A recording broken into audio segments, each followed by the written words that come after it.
Hello friends, welcome to science PYQ classes.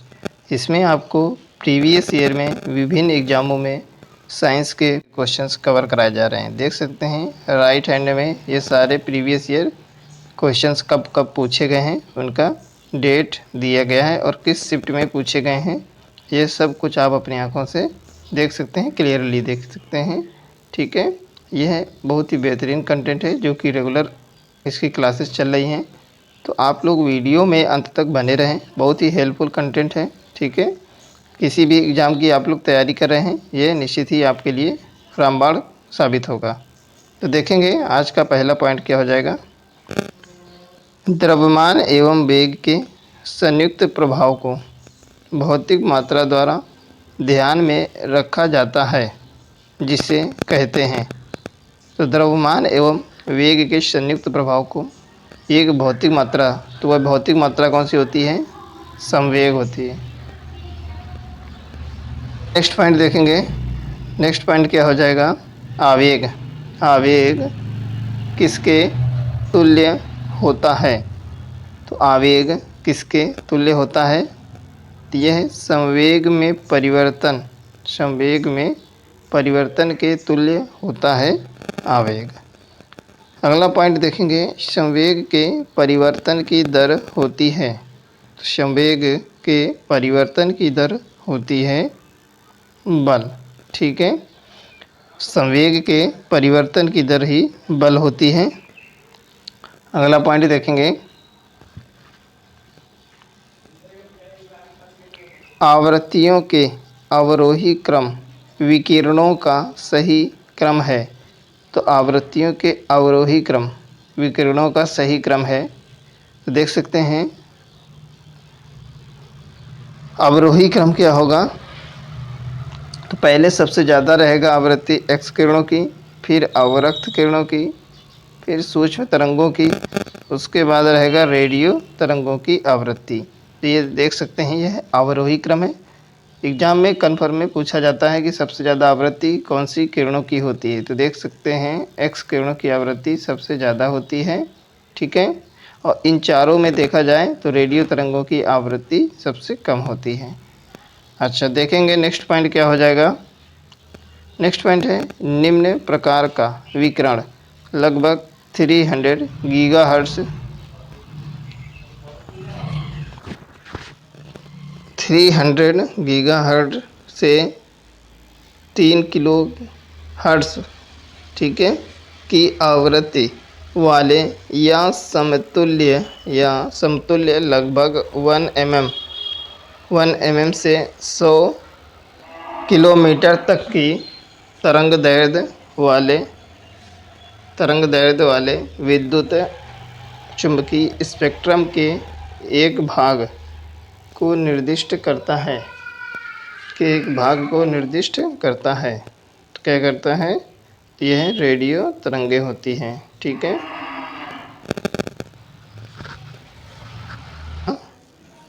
Next point है आपका, विद्युत चुंबकीय तरंग नहीं है। तो विद्युत चुंबकीय तरंग कौन सी नहीं है? तो कैथोड रे जो है विद्युत चुंबकीय तरंग नहीं है। नेक्स्ट पॉइंट हो जाएगा, नेक्स्ट पॉइंट है टीवी रिमोट कंट्रोल इंफ्रारेड तरंगों के सिद्धांत पर कार्य करता है। ठीक है, के सिद्धांत पर कार्य करता है। नेक्स्ट पॉइंट हो जाएगा आयनित खालिस्तान है, यहाँ पे आ जाएगा विकिरण। ठीक है, आयनित विकिरण में जीवित कोशिका में परमाणुओं को प्रभावित करने के लिए पर्याप्त ऊर्जा होती है, जिससे उनकी आनुवंशिक सामग्री को नुकसान होता है। ठीक है, तो ये देख सकते हैं आयनित विकिरण में जीवित कोशिका में परमाणुओं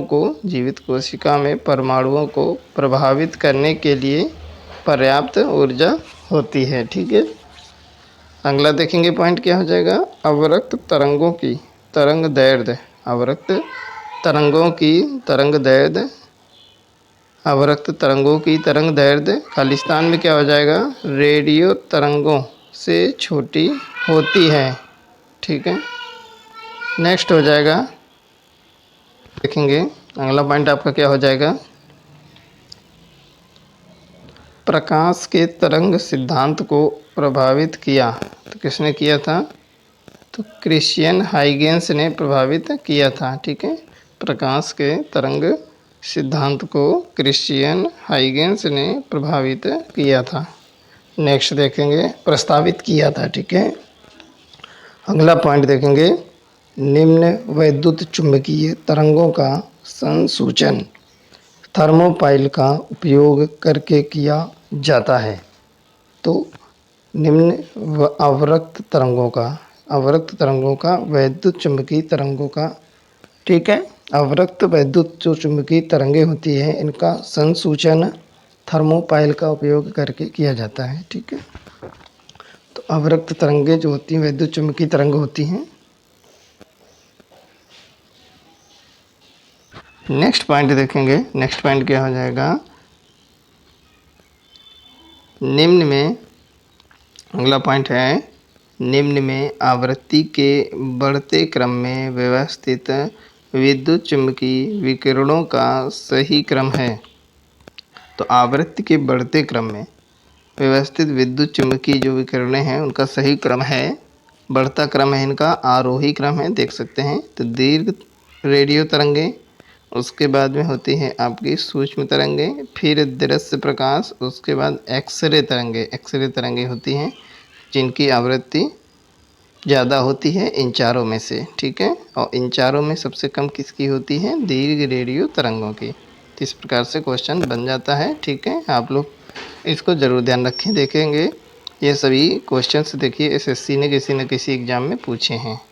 तो इसमें सारे एग्ज़ाम्स में पूछे गए साइंस के क्वेश्चंस कवर कराए गए हैं, देख सकते हैं। नेक्स्ट क्वेश्चन है, नाभिकों के रेडियो एक्टिव क्षय के दौरान निम्न वैद्युत चुम्बकीय तरंगें उत्पन्न होती हैं। तो नाभिकों के रेडियो एक्टिव क्षय के दौरान गामा किरणें वैद्युत चुम्बकीय तरंगें उत्पन्न होती हैं। ठीक है, गामा किरणें उत्पन्न होती हैं, और गामा किरणें कैसी होती हैं, वैद्युत चुम्बकीय होती हैं। अगला पॉइंट देखेंगे, पृथ्वी की सतह अंतरिक्ष में खालिस्तान दिया गया है। यहाँ पे क्या हो जाएगा, अवरक्त विकिरण के रूप में ऊष्मा उत्सर्जित करती है। तो पृथ्वी की जो सतह होती है वह अंतरिक्ष में अवरक्त विकिरण के रूप में ऊष्मा को उत्सर्जित करती है। ठीक है, अगला पॉइंट देखेंगे, मैग्नेट्रॉन वाल्व का उपयोग खालिस्तान है, यहाँ पे आ जाएगा आपका सूक्ष्म तरंगें के उत्पादन में किया जाता है। तो मैग्नेट्रॉन वाल्व का उपयोग सूक्ष्म तरंगों के उत्पादन में किया जाता है। अगला पॉइंट देखेंगे, निम्न वैद्युत चुंबकीय तरंगों का संसूचन बिंदु संपर्क डायोड का उपयोग करके किया जा सकता है। तो सूक्ष्म तरंगें जो होती हैं इनका संसूचन बिंदु संपर्क डायोड का उपयोग करके किया जा सकता है। ठीक है, सूक्ष्म तरंगें जो होती हैं ये भी वैद्युत चुम्बकीय तरंगें होती हैं। अच्छा, नेक्स्ट पॉइंट हो जाएगा, तरंग दैर्ध्य की सीमा 700 नैनोमीटर से लेके 400 नैनोमीटर तक होती है।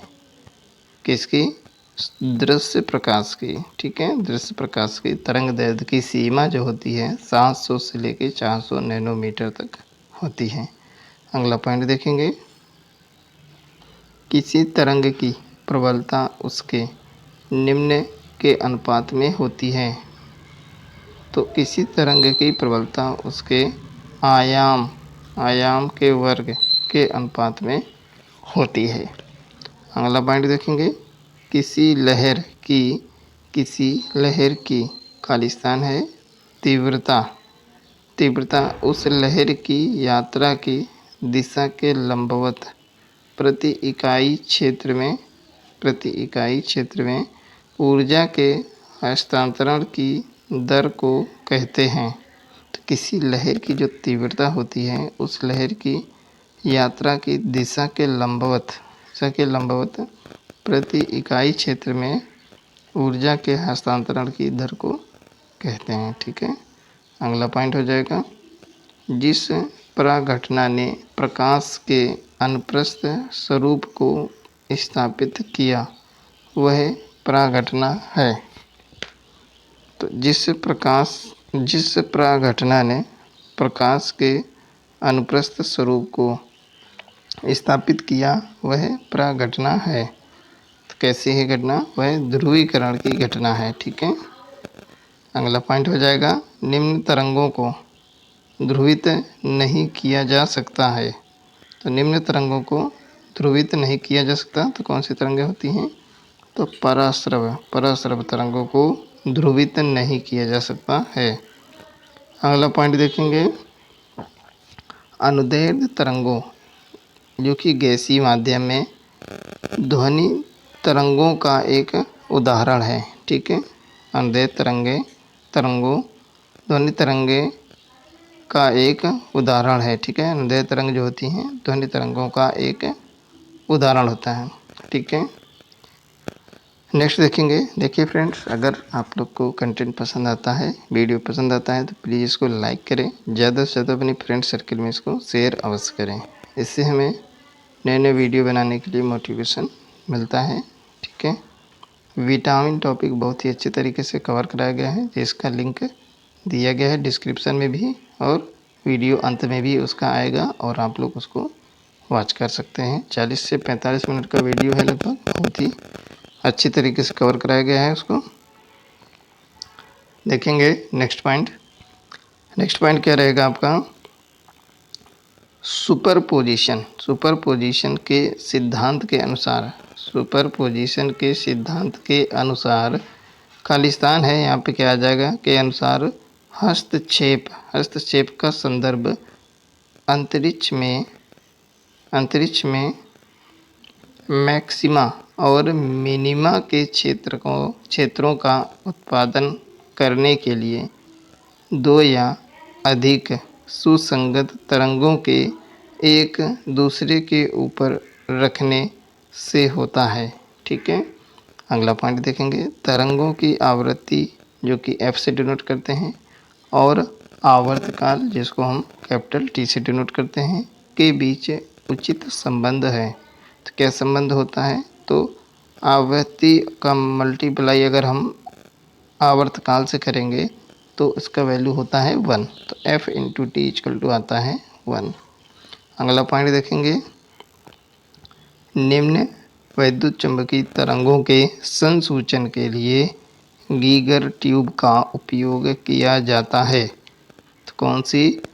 तो गामा किरणों के संसूचन के लिए गीगर ट्यूब का उपयोग किया जाता है। ठीक है, अगला पॉइंट देखेंगे और आज का लास्ट पॉइंट, ऑस्ट्रेलियाई वैज्ञानिक क्रिश्चियन डॉपलर द्वारा डॉपलर प्रभाव की खोज किस वर्ष में की गई थी? जो एक पर्यवेक्षक के संदर्भ में एक गतिमान स्रोत द्वारा उत्पन्न किसी भी प्रकार की ध्वनि या प्रकाश तरंग की आवृत्ति में परिवर्तन का वर्णन करता है। तो डॉपलर प्रभाव की खोज क्रिश्चियन डॉपलर द्वारा जो कि एक ऑस्ट्रेलियाई वैज्ञानिक थे 1842 में की थी। ठीक है, क्रिश्चियन डॉपलर ने 1842 में की थी, 1842 में की थी। ठीक है, तो ठीक है फ्रेंड्स, इसी प्रकार की रेगुलर क्लासेस डेली पाने के लिए चैनल को सब्सक्राइब करें, ज़्यादा से ज़्यादा इसको शेयर करें ताकि ज़्यादा से ज़्यादा लोग जुड़ सकें। इससे हमको नए नए वीडियो बनाने के लिए मोटिवेशन मिलता है। ठीक है, ये सब सपोर्ट आप लोग फ्री ऑफ कॉस्ट कर सकते हैं। वीडियो को लाइक अवश्य करें, कमेंट बॉक्स में बताएं आपको कंटेंट कैसा लगा, वीडियो कैसा लगा। ठीक है, प्लेलिस्ट में जाके बहुत सारे कंटेंट पड़े हुए हैं बहुत अच्छा, उनको अवश्य वॉच करें। ठीक है, मिलते हैं नेक्स्ट क्लास में।